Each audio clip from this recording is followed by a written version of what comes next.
Ada seorang manusia, sebut saja namanya A. A yang baru lulus sekolah butuh sepeda motor untuk mencari pekerjaan.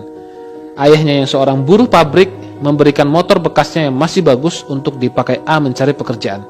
Di sini A masih sangat murni, masih bebas dari utang dan cicilan.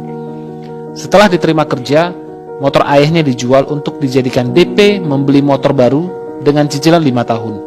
Tujuannya agar terlihat lebih keren karena A sudah punya pekerjaan. 5 tahun bekerja, gaji A bertambah. Kemudian motornya dijual untuk dipakai DP mobil baru dengan cicilan 5 tahun, tujuannya agar terlihat keren.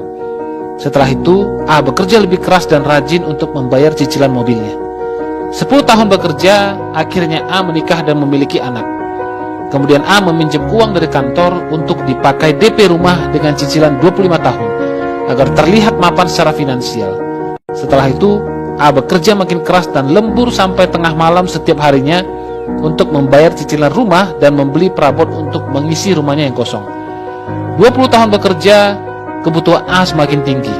Anaknya yang sudah dewasa butuh kendaraan untuk kuliah dan akhirnya A meminjam lagi dari kantor untuk membeli mobil untuk anaknya dan membayar dengan sistem cicilan. Setelah 30 tahun bekerja keras, semua cicilannya belum juga lunas. Akhirnya A tetap bekerja keras untuk membayar cicilannya dan tanpa disadari usianya sudah 60 tahun saat itu. A sudah ingin pensiun untuk menikmati hidup di masa tua, tapi A tidak bisa melakukannya karena cicilannya masih banyak. Kemudian A meninggal dan utang cicilannya diwariskan pada anak-anaknya. Sampai di sini coba renungkan, berapa banyak waktu yang A habiskan untuk membayar cicilan yang seperti tak ada ujungnya. Selesai cicilan lama, muncul lagi cicilan yang baru.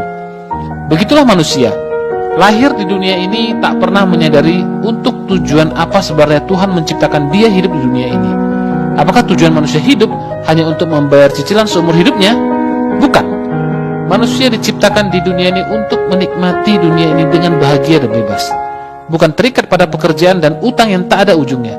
Sebab itu, yuk jauhi cicilan, yuk jauhi utang. Hiduplah sesuai kemampuan, bukan hidup karena keinginan. Yuk, hiduplah dengan bahagia.